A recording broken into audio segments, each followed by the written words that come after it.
Hi guys! So for today's vlog, pupunta kami sa Tokyo Summerland. So ayan. So after 2 hours, nakarating kami dito sa Tokyo Summerland. Yun nga lang, wala siyang parking sa harap, kaya tinuro kami all the way sa kabilang parking. So nagbayad kami ng 2,000 yen, and then pagka-park, meron siyang shuttle bus. So, ayan, on the way na kami sa Tokyo Summerland. So, ayan. So, magpa-park muna yung bus. So, ayan guys. So, malawak din yung parking nila para sa mga bus dito sa harap. So, ayan. O, diba? So, nagbayad ako ng, kaming tatlo, mga almost $93 para lang makapasok dito. So, ayan. Nandito na kami sa loob. Sobrang daming tao, guys. Kasi nga, summer dito sa Japan. So, makikita nyo, ayan. So, pwede kang magdala ng pagkain mo, and then ng floater, and then ng tent.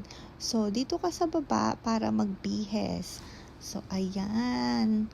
So, dito na yung una naming destination. So, 'di ba? May parang waterfall siya. Ayan, medyo wet look na tayo, guys.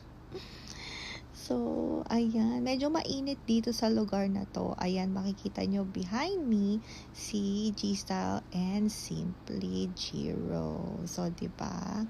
So, ayan. So, 'di ba ang daming tao? So, maaga kasi silang nagpunta dito. Nag-open siya ng 9 in the morning, and then nag-close siya ng 8 p.m. So, na-surprise kami kasi medyo malawak pala tong Tokyo Summerland. Ayan, may Ferris wheel siya. So, ayan, nakikita nyo ba yung tunnel? So, ayan. Hanggang video lang ako, guys, kasi takot akong mag-slide. Ayan, Tower Rock ang tawag sa kanya. So, ayan. Medyo mahaba din yung pila, guys.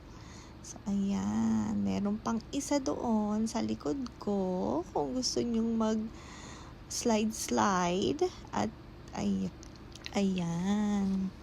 O, diba? Medyo mainit, pero okay lang.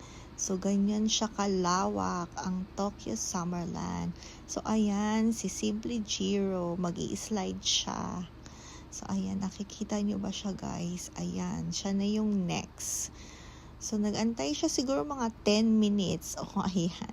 So, itong blue na tube, medyo deep yung babagsakan mo. Compare doon sa red na slide. So, mostly mga bata dyan sa red. Ayan, si G-Style na yung sumunod. Ayan. O, diba?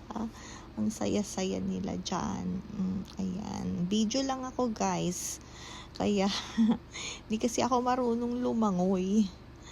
Kaya, ayan. Pero, ayan. O, diba? Parang bata si G-Style. Nagpo-floating siya dyan. Ayan, ang saya, guys. Medyo umulan din bandang hapon, pero huminto rin siya, guys. Dito kasi medyo umuulan na yan eh. Ayan, so makita mo. And then meron siyang mga performers. Ayan. So ayan, 'di ba? So kung nandito kayo sa Japan habang open pa ang Tokyo Summerland, go na kayo, guys. Ayan, oh. Ayan, nag-perform sila. So, siguro mga 15 minutes yung performance nila. Ayan, nanonood kami dito banda ni G-Style. Ayan, kung makikita nyo. And then si Simply Jiro. Ayan, nanonood kami ng show nila. So, dito lang kami tambay. Ayan. So, ayan, nag-i-edit si G-Style dyan ng kanyang video. And then, kung may mga chikiting kayo, dito sila pwedeng mag-slide. Ayan, mag-swimming. So, ayan guys, uwi na kami. Thank you guys for watching. Bye!